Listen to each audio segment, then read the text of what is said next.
Hey everyone, welcome to Tactics Talk. Today we are diving into the Russian way of war. The first thing we're going to discuss is why they prefer the meeting engagement. So I'm going to bring up an image real quick right here. The Russians prefer having freedom of maneuver on the battlefield, and the meeting engagement is the optimum tactic for achieving freedom. Next, we have another image we're going to go through as well. It's going to explain our situation. We're conducting a company-sized meeting engagement. We have 1st Motor Rifle Platoon up here on the northeast side. Our 2nd and 3rd Motor Rifle Platoons are going to conduct our breakthrough, while our T-72 is going to conduct our ambush, and our artillery platoon is going to set up an artillery barrage that's going to prevent them from being reinforced. So if we right-click our artillery, we're going to set this to just a suppression, and we're going to shut this down on the back end. What that's going to do is going to prevent them from being reinforced, and it's going to allow us to be a bit more capable on the battlefield. The next thing we're going to do is we're going to move our T-72 into a flanking position, and they're going to ambush any units that move into this open field. We need to always have dominant control of this open field, and we need to always have aggressive reconnaissance. I'm going to go into why we need aggressive reconnaissance here with another image. All right. Success in a meeting battlefield depends on constant aggressive reconnaissance to determine the enemy's size, composition, order of march, and speed of deployment, and the location of precision and nuclear weapons. If you need to read that some more, go ahead, pause the video. Next, we already set up our artillery barrages. We're going to move our 1st unit right up into here, and they're going to set up a nice little hold defensive line. These next 2 units are just going to assault into position as well. Once they assault into position, they're going to have overwatch on this battlefield.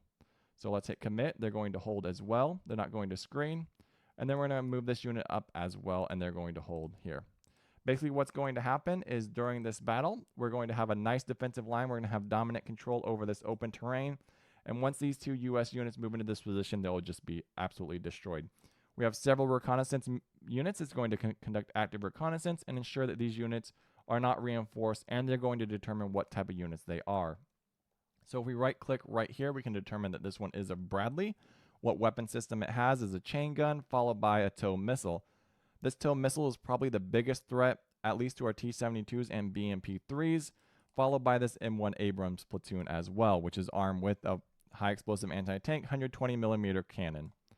Now, this is kind of what a BMP platoon would look like. Obviously, this is a really small. This is just several platoons. But if we were to break this up, we could actually have individual BMPs, and they could each have their own infantry squads as well. And then we could bring individual tanks on the battlefield, followed by an artillery. All right, so let's start this battle off and see how this turns out. All right, so remember, we're a much larger force, but our opponent is much more technologically advanced. We are using T-72 Bravos, I believe. I don't think they have any area control or active control. And once this BMP moves into position, they're going to immediately be engaged. Our artillery is going to continue to fall. Obviously, we don't know if there's anyone there, but that TOW missile is probably going to be one of the worst things for us. Ideally, we would like these units to move into position relatively quickly. But remember, we're doing an assault move. Assault means when they move into this position, they're going to at least be able to engage these units. That one is actually engaged by that M1 Abrams, which is super unfortunate. But hopefully we can kind of get some combat going and get these BMPs on the battlefield. And once they're in position, they can kind of engage this Bradley weapon system as well. That artillery barrage is going to put that M1 Abrams in kind of disarray and shut them down a little bit. And man, that Bradley is really having a field day with those TOW missiles. But once these get into position, it's going to shut everything down, and we can kind of conduct our breakthrough. It's unfortunate that our BMP-3s kind of didn't really weren't that successful on the battlefield, but let's see what we get. A hasty move would have been much better, but it would have got us into like a bad position, and these BMP-3s can't really go toe-to-toe with these Bradleys, in all honesty. Once they get on the battlefield, the Bradleys can kind of outgun them, as you see. But if we kind of move into position and assault maneuver, then we can shut it down. And then once this Bradley platoon shut down, we can kind of push forward, do some more reconnaissance, and just have a field day. Ooh, that T-72 is just knocking us out, though. I mean, that M1 Abrams. I don't think these BMPs have TOW missiles. We're going to take a look at that here in a moment. All right, phase 1 is done. Remember, this is probably our biggest threat on the battlefield, so we do need to try and maneuver these tanks around. These BMPs can handle this one Bradley that's left that's currently getting pushed back. If we take a look at these BMP-3s, they don't really have any capability of dealing with that M1 Abrams. So remember, when you come onto the battlefield, you need to have like the correct weapon systems in mind. So if we really wanted to get these BMPs into a good position, we can start setting up a good ambush, and then we can actually move these units to assault forward through this open area. It's a bit dangerous, but we'll have to do it. Technically, these guys are having a bad time, and then we're going to conduct some more reconnaissance as well. We're just going to move just very deliberately through the woods and try and avoid getting sighted in by these M1 Abrams. These Abrams are an absolute nightmare. I don't really like that second move right there, but that's fine. Getting on that road is going to expose us a little bit. But if we can kind of just get this breakthrough and shut these Abrams down, it's going to be absolutely phenomenal for us. This artillery is continuing to do a fantastic job. They're cutting off any reinforcements, and right now we just have a really powerful opponent. These M1 Abrams are absolutely no joke. And then down here we have exactly what our M1 company would look like. So let's hit start. That tank's really going to give us quite a fight.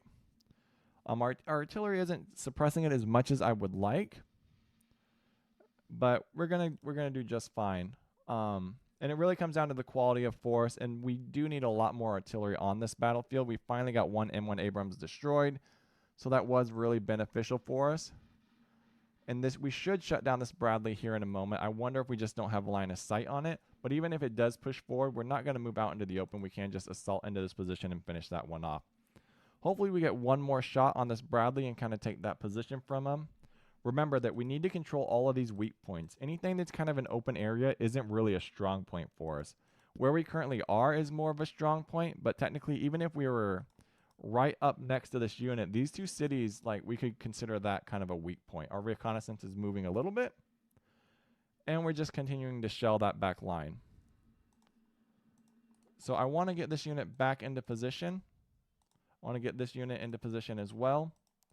I'd rather them get right up toe-to-toe with this Bradley unit and kind of give him a hard time.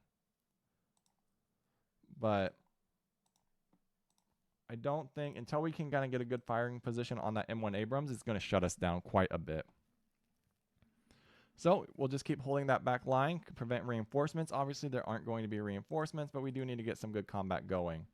This Bradley currently holds that position, and we really need to conduct our breakthrough. But that M1 Abrams is really shutting a lot of us down, right? But once we get this T-72 in position, it's going to make our life much easier, right? I wasn't like expecting that M1 Abrams to be so dominant on the battlefield. That's really impressive. That's a really powerful weapon system. So I'm glad we're like conducting like a company size. Hopefully we can get some good shots on here in a moment and kind of finish off that last Bradley and open everything up. But he's currently engaging all kinds of nonsense. And he's coming under a lot of fire. He needs to shoot back here in a moment. And then we're going to kind of use this T-72 to our advantage. It's a T-72 Bravo. We are using wow, they just lost all their BMP-3s. But sometimes that's the way it is. I mean, even we don't really have the correct the BMP-3s without ATGMs. Probably not super dominant in this engagement. And that Bradley did get destroyed. So while we do have the numbers and we do have the freedom of movement, we do need to deal with that major threat that's currently on the battlefield. And we're trying to get into position to take care of that right now. So what we could do is we could just continue to assault. But remember, we can't cross this open field. This is an extremely weak spot for us. So let's go through one more turn. We're going to let that play through. Let's hit proceed. And then we're just going to do. So one thing we would need to talk about a little bit is how like this is supposed to be a combined arms engagement. Our T-72 is continuing to just press that advantage, and we could work on this thing. We need to continue to draw this M1's attention to allow our T-72s to get into position. All right. I truly don't think that T-72 is in a relatively good position, but if he is, we're just going to push through. He's probably going to move after that, right? And that M1 Abrams is always going to outgun us no matter what. I mean, when push comes to shove, it's just a much better weapon system. And then there go our T-72s. while I think, I mean, we do have a very powerful force on the battlefield, but that M1 Abrams really shuts a lot of our movement and a lot of our freedom down. So realistically, we should bring our artillery forward and not focus on these reinforcements, especially if our recon units identified that there were no hostiles coming in. We can kind of pull these units back and maybe shell these M1 Abrams into non-existence now that we've determined that there's no one around. But overall, that's just kind of the motor rifle meeting engagement synopsis. Basically, you need to understand why reconnaissance is so important. So once we identified that these were M1 Abrams and Bradleys with tow missiles and we had BMP-3s, we should not have taken this fight. So that's why reconnaissance is extremely, extremely important, at least in a meeting engagement. And then, yeah, guys, that is the video. Share it. Share it. It's more important. Peace.